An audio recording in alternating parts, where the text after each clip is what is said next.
So I'm very excited to be here.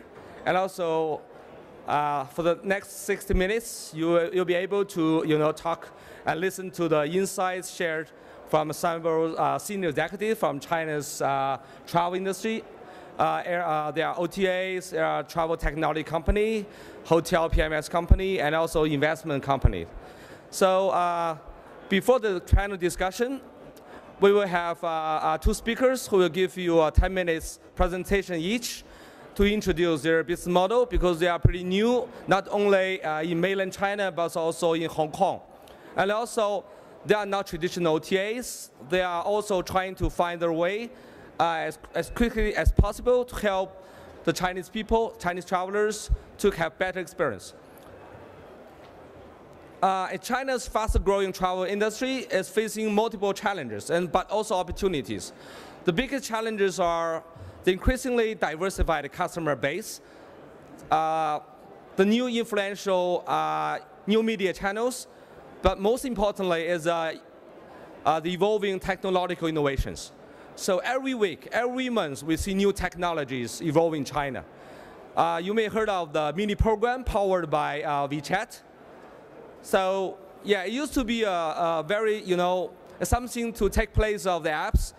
You don't need to download any apps, and you can use a mini program to connect, to access the services and the product around you. But today, even in Frankfurt, in Berlin, when you check in some hotel, you can see there's a QR code just there, and you can scan the QR code with your mini program. You instantly get access to all the shops, all the restaurants around you. So for the next 60 minutes, let's hear some interesting things from our friends in China. So first of all, let's listen to Kelly from Mioji. It's a very good Chinese name, and then I personally like this company very much. And Kelly is a VP president for Mioji. And who is Mioji? What they are doing and why she is here. So please join me to welcome Kelly to give us a presentation, please. Okay. Good morning, everyone. Okay, thank you. Good morning, everyone. I'm Kelly, as Joseph already explained about a little bit of Mioji, but I would like to talk about how an AI power system distributes global travel product to China. Beginning of this presentation, I would like to talk about a little bit my feeling about ITB. This is my first time to join ITB Berlin, but for Mioji, we have attended 3 times. Since last year, we followed ITB to ITB China in Shanghai and ITB Asia in Singapore. Now we are here in Berlin, and we are very glad to meet all the friends. Here I have old friends and new friends. Now, let's go back to my presentation. Firstly, I would like to share a little bit data regarding China outbound markets. In the past 3 years, you can see it's still keeping a rapid growth. But if we look into more, we will learn there have 3 growth engines of tourism industry. The first is package tour. The second is FIT, individual travel. But these 2 parts I don't want to mention last because everybody probably have some knowledge about it. But how about third part? What do you think? Where is the third engine for China travel markets, which is tailor-made travel? Since we got a report last year, the tailor-made travel increasing 4 times compared to year before. It's a good thing, and it's really good opportunity to all of us in travel industry. However, they have a lot of challenges as well. I would like to mention two of the major challenges. One is service cost, very expensive. The other one is service quality. And many consumers are not satisfied with service quality. Why it happened? Because low efficiency and short of resources that's why the service cost is quite high. How come low efficiency? Because if any travelers come to the OTA or come to the traditional travel agency, request one tailor-made travel itinerary, probably for the traditional travel agency, they need to wait 7 days to give a quotation. If they come to the OTA will ask you to fill out the form, then OTA people will check, then talk to you, then send it back to you, another 2 days go. So that's why limited the growth of the tailor-made travel. And the other one is service quality, because now in China market, the situation is lack of destination knowledge for some of the operators. So what kind of solution Mioji can provide it to help travel agencies solve the headache? Mioji has successfully developed an AI-based system for tailor-made travel service. It's a future. I would like to make an example. If there is OP called Angela, and she just logged in the system, then this is what system she saw. Here is the left side is like a communication bar, or we call communication chat room, and other side is workspace. So when the workspace, they have a basic travel information and also travelers' preference. Now, Carol has requests. They can chat. And then Angela record everything together within 10 seconds. Mioji system can provide whole itineraries here. And then Angela will overview this itinerary and go to check each detailed services that come to see the flights, transportation, flights, rail, and coach. And then they choose flights, and then come to the city attractions. In London, 3 days. Day 1, day 2, day 3. Probably Carol doesn't satisfy. She wants to change a little bit from day 2, one attraction, to the day 3. But Mioji will remind you, maybe the attraction is closed. And then let's come back to the hotel. We check. All the hotels will be here in London, and find out one, check more details, description, and the images, and including rates, comparison, everything done, collected. Wow, these itineraries come out. And then it can be explored as a gap book and send it to the Carol. Carol check it with options, many options of the hotels, choose one, then confirm it, and then check more details if she wants. Now, she can book immediately. So, if you use Mioji system, just 10 seconds will have a whole itinerary, and probably after including communication, 10 minutes can make deal. So let me recap a little bit. I would like to use 4 words. Mioji provide B2B tailor-made travel services platform, and which is using AI technology, can generate the itinerary within 10 seconds. This just shows a little bit about our partnership of suppliers, all the API connecting, but we also have a lot of offline suppliers as well. Yeah.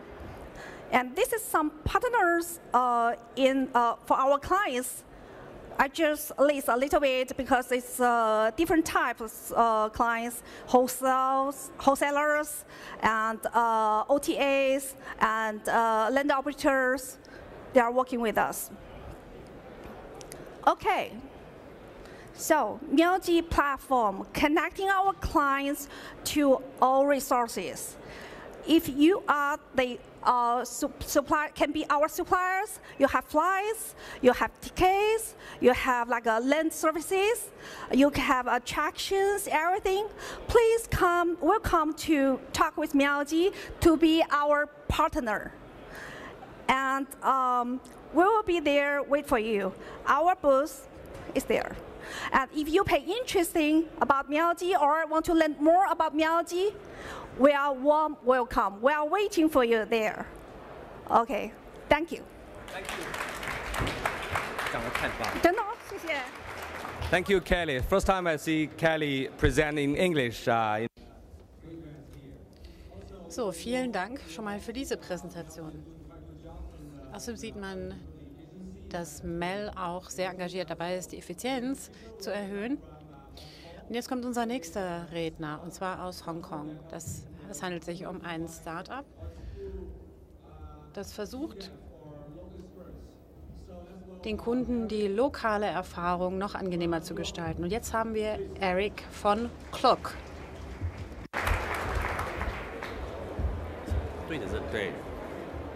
So, hi everyone. Hallo, ich bin Eric. Ich bin der Mitgründer und Präsident von Klook. Ich möchte heute ein bisschen was über unser Unternehmen erzählen, darüber, wie wir den asiatischen Markt betrachten und wie auch Sie vielleicht etwas Interessantes auf diesem Markt unternehmen können. Damit also zu einem kurzen Überblick über unser Unternehmen. The largest platform in Asia specialize in the tours and activities, what we call in-destination service booking. And these services include the attractions and shows, the activities and experiences, local tours, local transfers, including railways, as well as food and dining options. So we today work with we cover over 150 destinations, offering over 35,000 services by partnering with over 4,000 operators directly. And here are some of the operators that we work in partnership. Most of them, as you can guess, are in Asia. And today we are just set up our office in Europe, first office in Europe in Amsterdam, and we'll be expanding in Europe as well. So I mentioned largest. So largest in terms of numbers we're talking about here is on a monthly basis, we have about 12 million unique visits on our platform, and that's continuing to grow. We target mainly the millennial travelers in Asia, which is within the age of 25 to 34. And the platform today offers 8 different languages, basically covering all the Asian languages that you can think of, plus English, of course. And then in terms of source markets for our users, we actually cover very broadly over Asia. Close to 45% come from the Chinese-speaking countries, China, Hong Kong, and Taiwan. And then Southeast Asia, 35%. An often overlooked market, in fact, I'll speak of that later. And then we have South Korea and Japan, which is today about 10%, and the rest of the world is another 10%, which are inbound to Asia. As you may have heard, Asia is very much, in fact, a mobile-first society. In fact, in many of the countries, especially China, we are moving from not just mobile-first, but mobile-only. And that is actually true in the in-destination service booking segment. As an example, 70% of our bookings are made on mobile. As compared to Europe and US, I understand it's probably more still on desktop. Now, very quickly, what do users come to Klook for? One is on our curation, the fact that we are specialized in the in-destination services.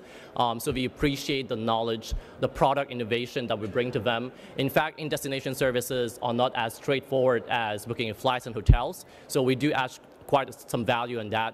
And till to date, we have over 2 million user reviews, post bookings, which serve as great testimony to our operators. Second is we work very closely with our operators to curate those experiences, making sure that they are customized for the Asian travelers, from, say, special language experiences to skip the line privileges.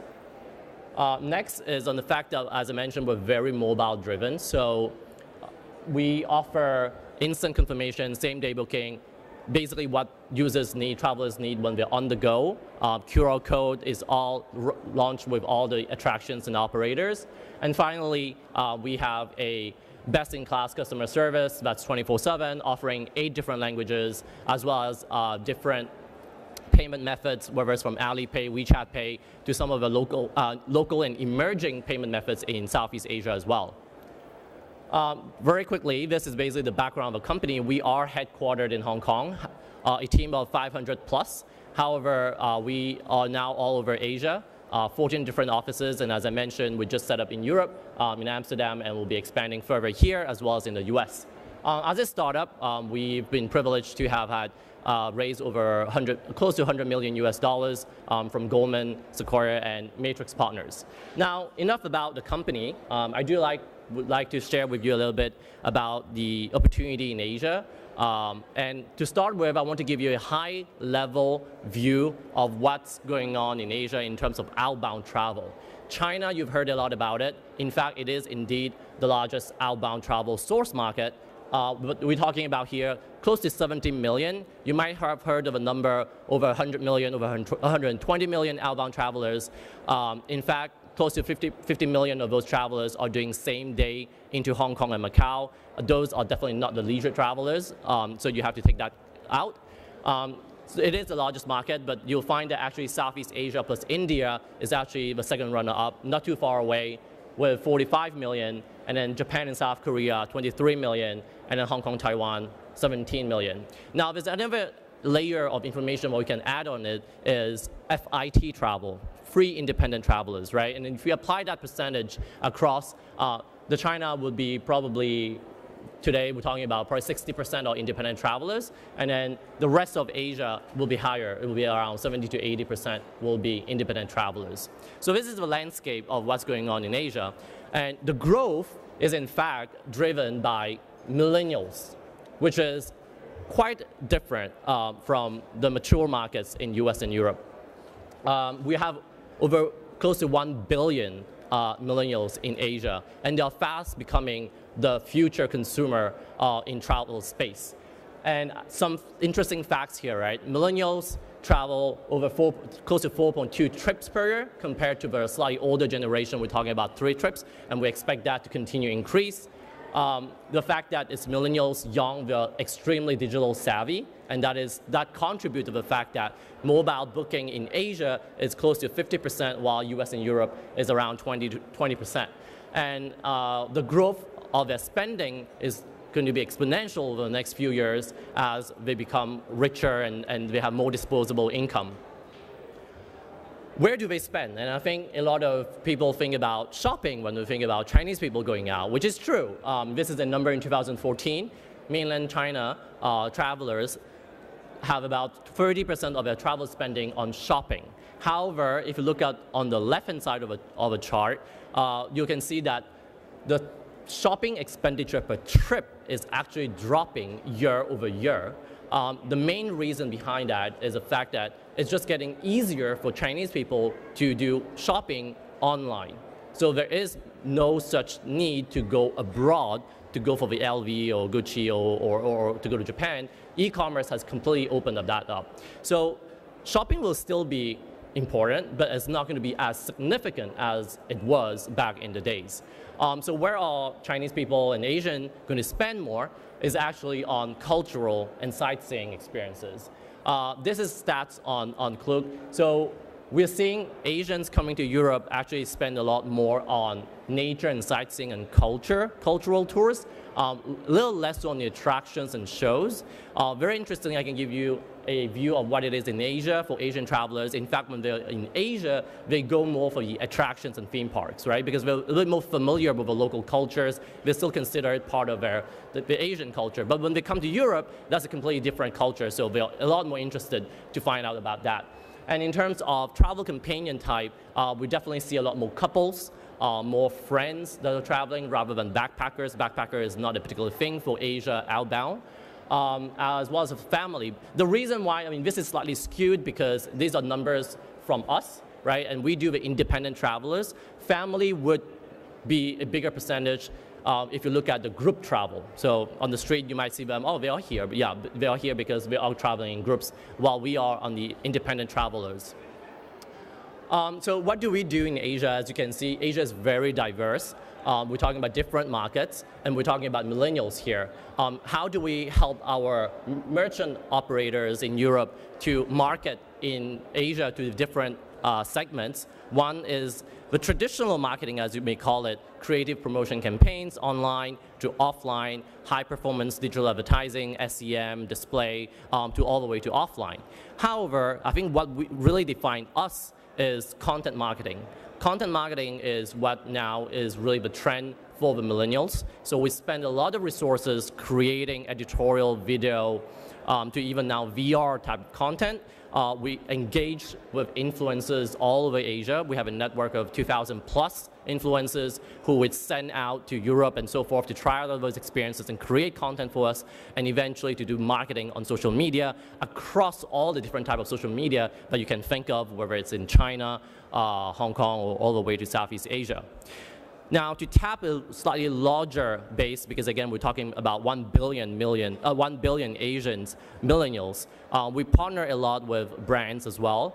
They may not be within the travel sector, or they could be in the travel sector. So from tourism boards all across Asia, now also in Europe and US, to partners such as the airlines, as well as digital credit card promotions.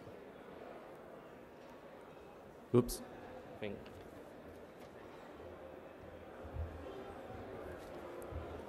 Does it work? Just one more slide was basically talking also the fact that not only we are a B2C platform mainly, but Asia is humongous. China is humongous, but we also partnered and integrate with different platforms, different partners, including players that you may be familiar with, Ctrip, Fliggy, online OTAs, to traditional e-commerce players like Taobao and Ticket Monster in Korea, to airlines, to digital wallets in China, as well as travel content sites where we will distribute your products not just on the Klook platform, but as well as all the other potential platforms that you can think of in Asia. So that's it. Thank you. Thank you. You can leave. You can stay here. Oh, okay. Yeah. Thank you, Eric, for the fantastic sharing. Yes, as you know, 600 million Chinese are spending 1.5 hours daily just shopping on their mobile phone. That's really disrupted, you know, the whole travel, not only travel, but advertising industry in China. And also, you know, every weekend, when I try to pick up my daughter from her boarding school, the first sentence she said to me, "Hey, Dad, where is my mobile phone?" So, I mean, this is a very unique country, and then all technologies, especially mobile technology, is helping travelers get better experience. So now let's come to the next panel discussion session. We have more opportunities and challenges to discuss here. So please join me to welcome Mr. Kevin King, is CEO of Shiji, please.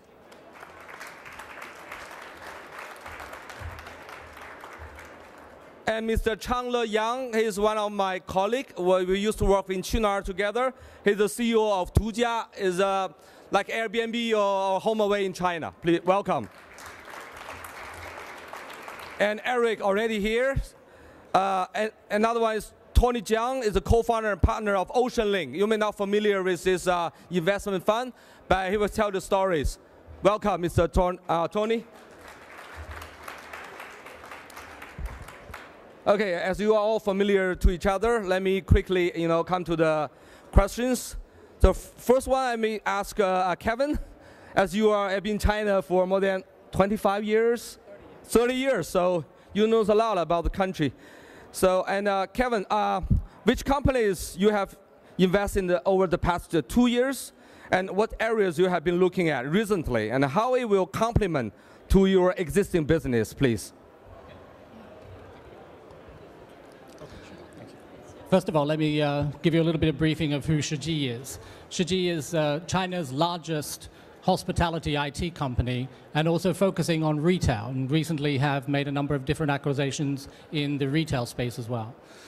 So from that perspective and looking at the overall acquisitions that we make internationally, growing our business from a Chinese organization to a Chinese international organization, we've been looking at various different startups as well as various different established companies to add to the portfolio of the business-to-business platforms that we have and have had in China for over 20 years. Our growth outside of China has been really started from 2016, where we looked at what does the hospitality industry need, focusing initially on the hospitality industry on an international basis, and focusing on platform type of solutions where data plays a very, very large part. Because you can't make decisions without having data. While we have business-to-business solutions for the hospitality industry, data becomes very important. So one area that we focused on was to establish an organization here in Europe called Snapshot.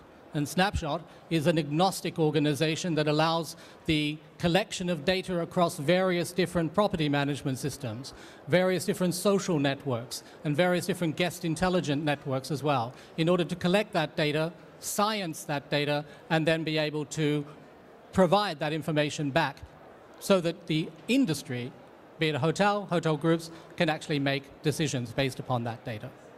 That then spilled into other acquisitions that we took on, such as ReviewPro. ReviewPro really focuses on the guest intelligence, so the social side, listening to what the guest is saying, not only listening to what the business is saying.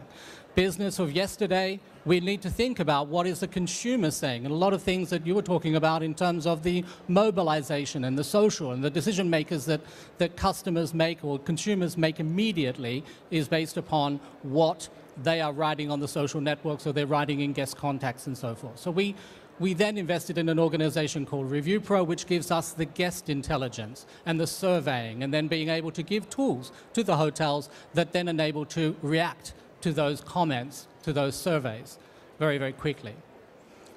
Further, there's another number of organizations that we have invested in. We invested in Hetres.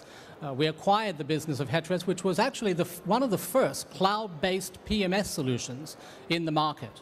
We acquired that organization to really look at what does the industry outside of China in the mid-level market, the specialty market, really need. That's been a very good acquisition for us, and it's a very good learning for us of how we can grow business internationally within the hospitality industry. Okay, great. And then same question to Changle. As we know, Tujia is one of the largest, not only OTA, but also in the shared accommodation sites in China, and you are also growing rapidly. So it's very, we are happy to be to have you here today. Thank you. Tujia not a very big company. It's just a startup like every others.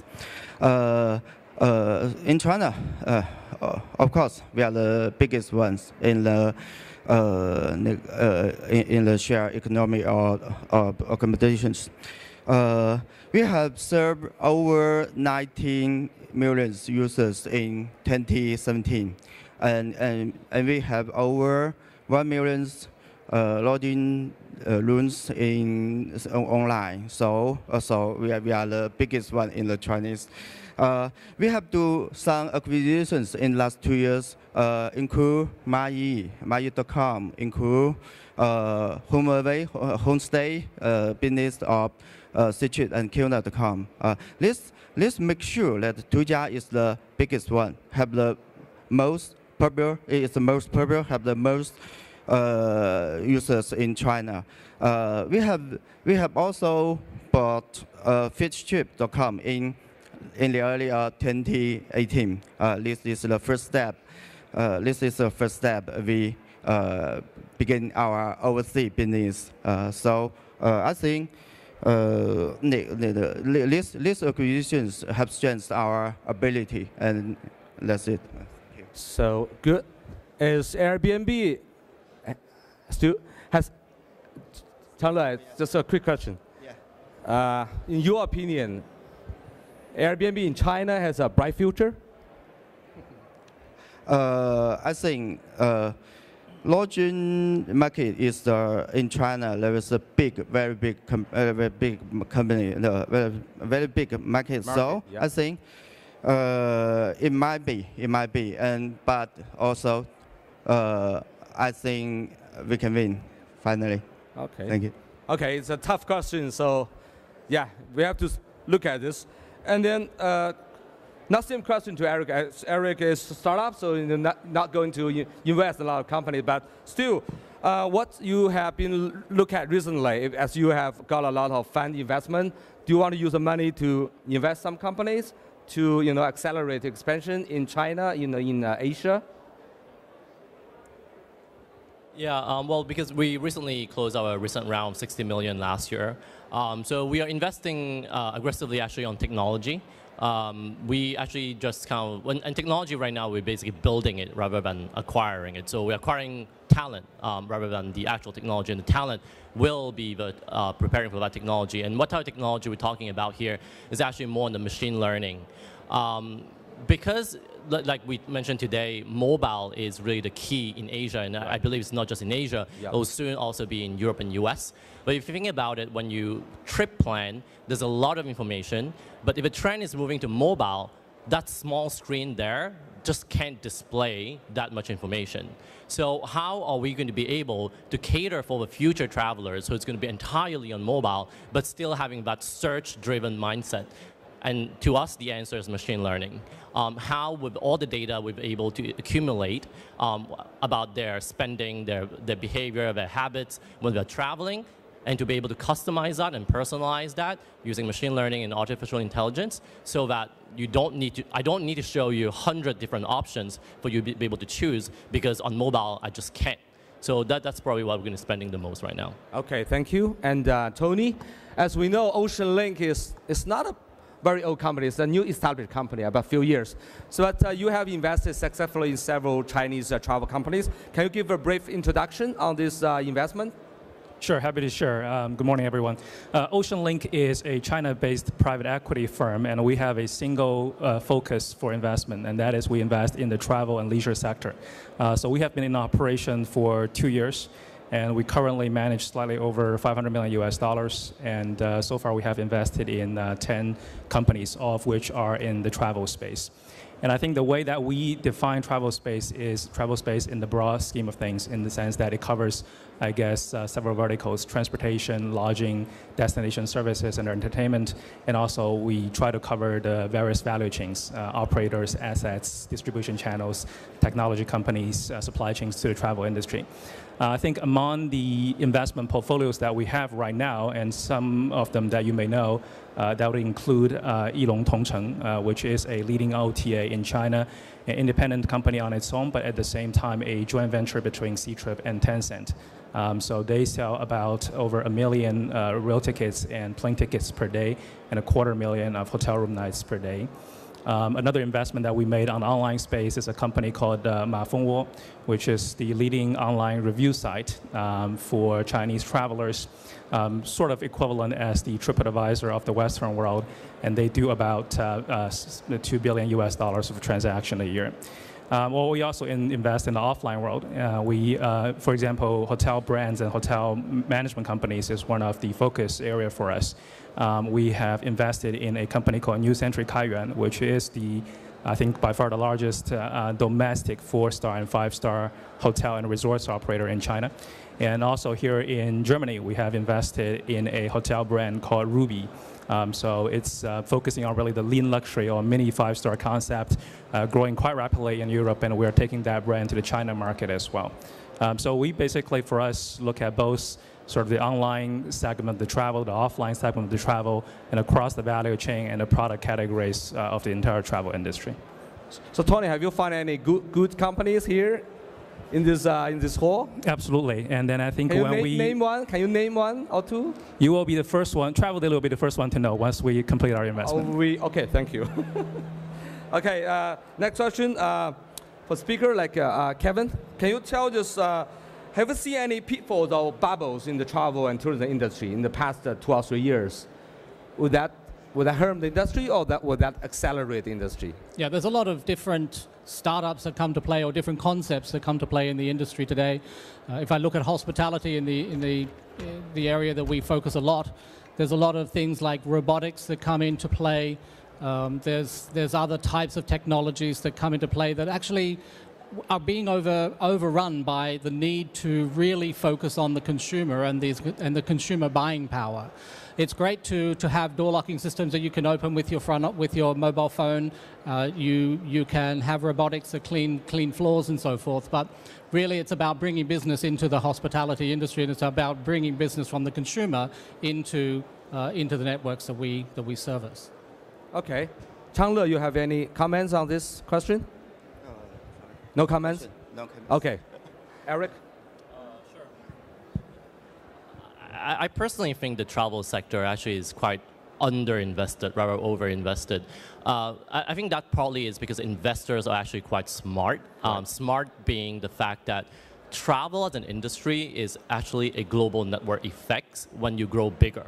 So that's why you've seen in US, no one technically right now can disrupt Priceline and Expedia, with the exception, you may call it Airbnb. But Airbnb came with a completely different inventory, right? So it's unique to them. So now with that inventory, there isn't anyone who is able to disrupt Airbnb as well. In China, you have Ctrip and so forth, and now we are in the in-destination service sector. So there's a lot of startups in the travel space, but you'll find that a lot of them die very fast in the first few years, to be honest, because again, it's really hard to compete with the giants. So, but once a giant appear, then the money goes in. But then that is just backing pretty much the next big player. So I think from that extent, I feel like it's not really kind of a bubble, definitely among all the sector that I see, that I've paid attention to. Right. As we see in the especially online world, so as the bigger ones getting bigger, smaller ones have to specialize. Is there any space for middle ones, Tony? And then have you seen any pitfalls or bubbles in this field?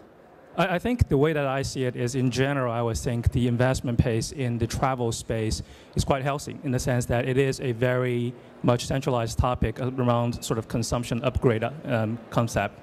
And I think if we look at the public market, right now, Ctrip, reaching $25 billion market cap, China Lodging, their stock price pretty much quadrupled over a period of 14 months. Yeah. But then you look beyond sort of their sort of valuation on the surface, and you look at the fundamentals behind it. You look at their sort of earning capabilities and trading multiples. It's actually quite reasonable.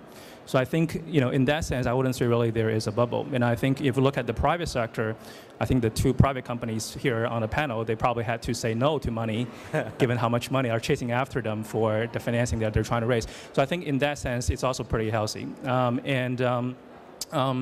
I think, but also I think to Eric's point, that is the sector underinvested.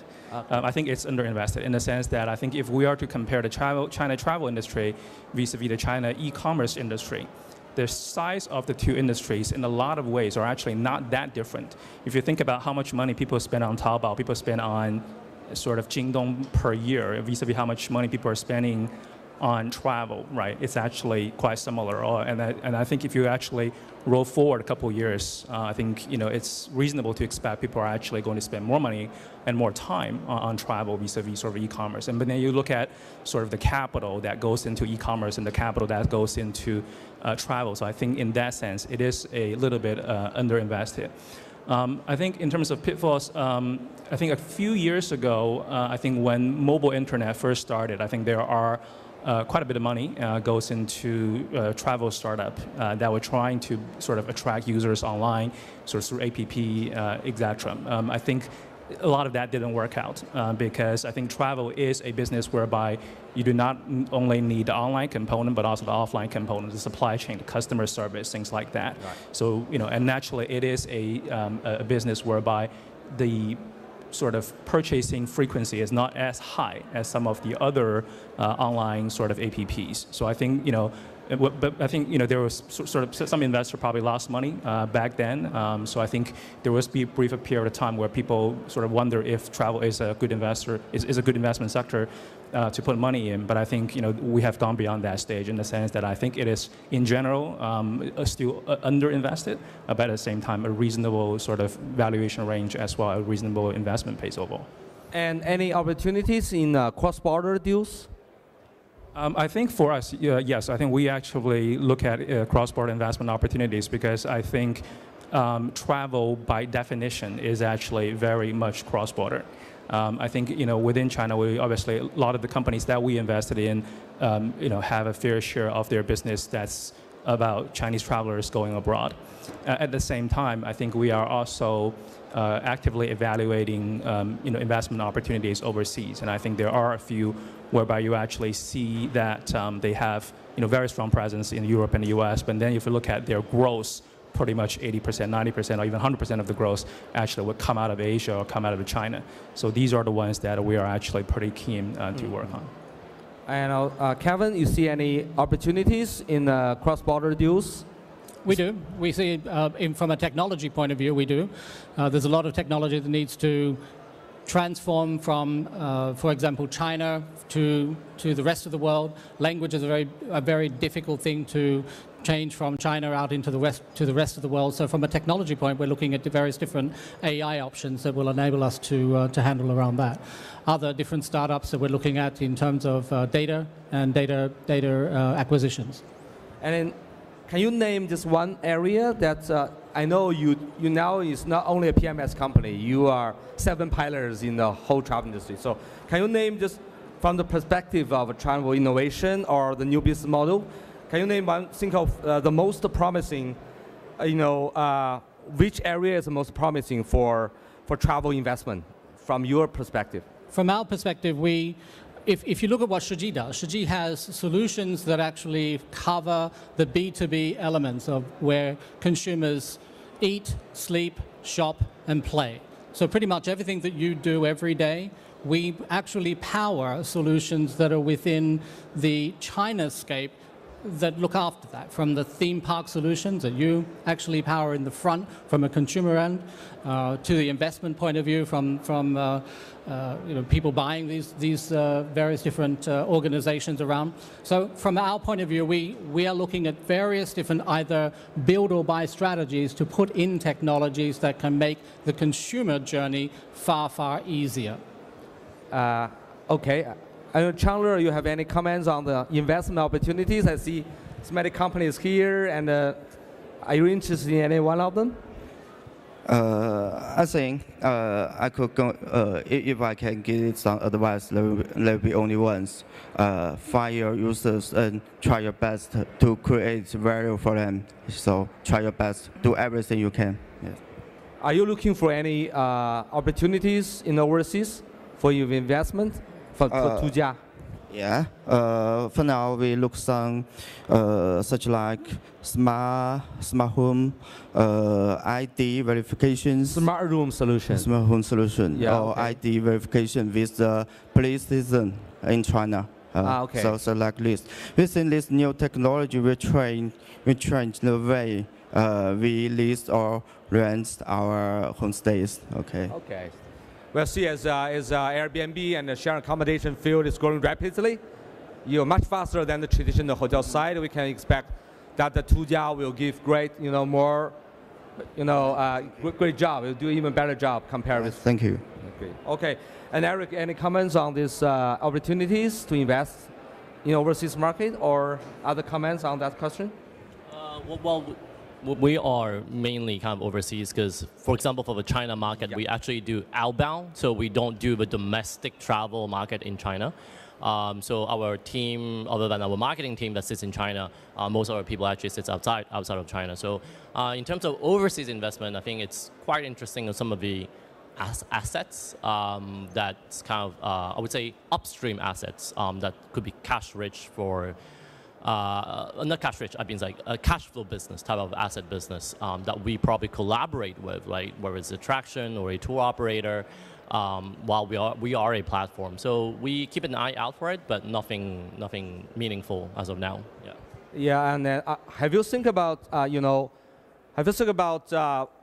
selling your product or get more interactive with the customers when they are in the flight before their arrival? Yeah, well, that really depends on whether the flight has the Wi-Fi, and it is rolling out. So we are working with multiple airlines who have that. But as a matter of fact, actually, a number of our share, 50% of our bookings actually happen in the destination. Because we are mobile driven, so people are actually booking on the go while they're in the destination. Again, because millennials are very spontaneous, they actually don't really like to pre-book. They like to kind of like wander around and decide and then go to an app and be able to look at the reviews, look at what's around, and then make that booking very seamless. Okay, maybe I can suggest one area that startups can work to solve the pain point is the airlines can do the tax refund in the flight instead of, let the customer wait a long queue in the airport and then miss their planes. So, okay, the final question, we still have 6 minutes. How do you think the established travel brands, airlines, companies, car rental companies, to benefit from the boom of travel startup and travel innovation? And then there's a lot of big companies like Amadeus, I know, Travelport, or even Ctrip, you have set up your own acceleration labs or innovation labs. Do you think it is a good way to foster the innovations for the big travel brands and the industry itself? Let's start from Kevin. You have innovation labs yourself already? We do. Yeah, we have innovation labs. When we took our business and really wanted to grow internationally, we know China, and we do China very well in terms of our technologies we put into play, the distribution systems we put into play. But when we want to grow as being a Chinese international organization, we needed to come out and really look, what is it from an international perspective we need to develop, either build or buy, look at what's on the market or what we need to build.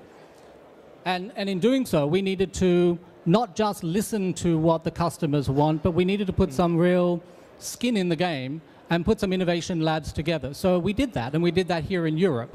We've invested in over 210 people here in Europe that actually, a large portion of those people are building technologies and travel and hospitality technologies around what the next is in the industry. And we're listening to what various different organizations are saying, what the industry wants to have in the market, but rather than coming out and just being an organization to say we're going to do something, we have to put that together in certain innovation labs, but not invite everybody into that lab. Invite just the key organizations around first, and then start to build and then start to grow from that point. That for us has been a 2-year journey to date, and it's showing a lot of very good innovation for the travel market. Changle, you have any comments on this?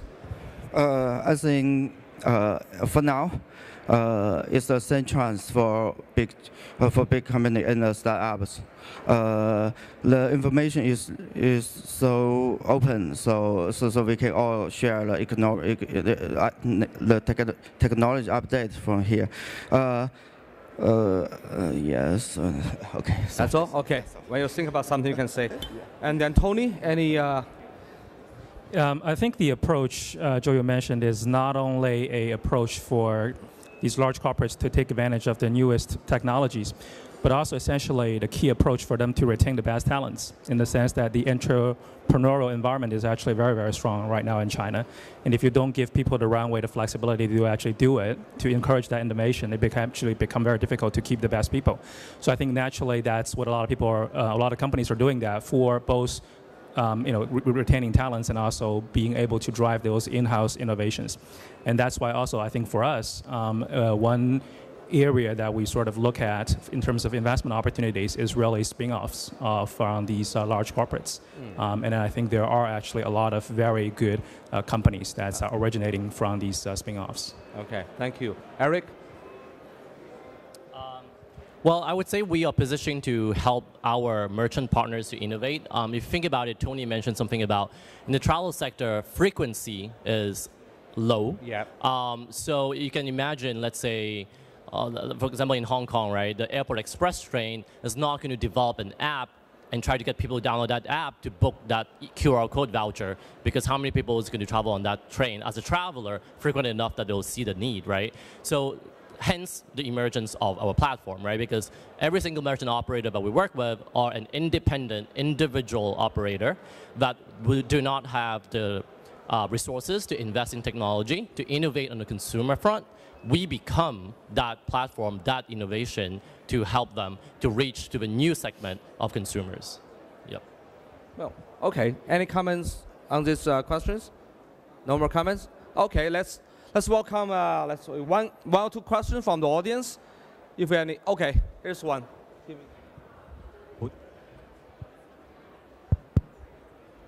Who you are and give the quick question. Hello, my name is Nandra. I'm Berlin-based. So my question is, I totally agree with Eric's comment about travel industry of global networking. So from your perspectives, how do you see German market's potentials, and are there any challenges to promote your business in Berlin or in Germany in general? Thank you. Well, no, I think, I guess the question is directed to me, right? Okay. I think there's a great potential in Germany. I think in Europe, Germany is probably is the largest kind of outbound travel market. It is different languages, different cultures. I would say in our perspective, we have gone through the same thing because Asia is also a very diverse. I mean, from here you can say, oh, Asia as a whole, but you know, when you're there, even social media is very different in every single country. So I would say is we have had that experience. So we are positive in expanding into Europe, and particularly in Germany, to do the outbound. Interestingly, I think it's this desktop and mobile thing, right? I personally don't believe that mobile just doesn't work here in Europe or US. I think it's just was not the right company and the right strategy to push mobile. An example with that is China is mobile first, everyone knows, sure. Southeast Asia or Asia outside of China actually wasn't as mobile as it is today, right? And part of the reason why that trend has caught up is because a lot of Chinese companies started investing outside and bringing their innovation outside as well. That's also pushing for this mobile. So to US and Europe, I think I'll probably see in the same way, and I hope that we will be that disruptor in that end. Any questions? You may have questions to each other. Because we have 3 minutes left. We'll try to make. Tony, have something to add? Yeah, I guess there are probably a lot of travel startups in this sort of forum. What would be your advice to some of them in terms of people who, in a different stage of companies, right? More early stage, very growth stage, very well established. What would be your advice to the travel startup companies? Good question. If I may start first, I think you know, from looking at back my own experience, I think it's very important to not just look at what your own need is. I think we tend to, as young entrepreneurs, look at trying to address pain points that we think that we need. I think it's very important to look at the bigger market, right? In the end, maybe the pain point that we are addressing doesn't address to myself, but as a matter of fact, I'm just a minority in the market. So I think it's very, very important to kind of, you know, test it out in the market and look at a much broader consumer space than yourself. I think that one of the key things, and I think the first presenter actually mentioned it, he mentioned that you have to look at the people that started, but you don't have to end with the people that started. That along the evolution of a startup is the growth. And from going from startup to ramp up and then continued ramp up and then later ramp up, because if you're going to really grow a business, it's going to grow over time and it's going to get bigger and bigger. You don't, whilst people contribute in the beginning, it doesn't mean that those people need to be there in the end. You have to, if you really have a vision and you really want to have that vision, then grow the product, grow the service, but also grow the people within. Okay, thank you. Right. As I have mentioned before, I think the most important thing is to find your user and try your best to create value for your user and to meet the demand of your user. Do everything you can.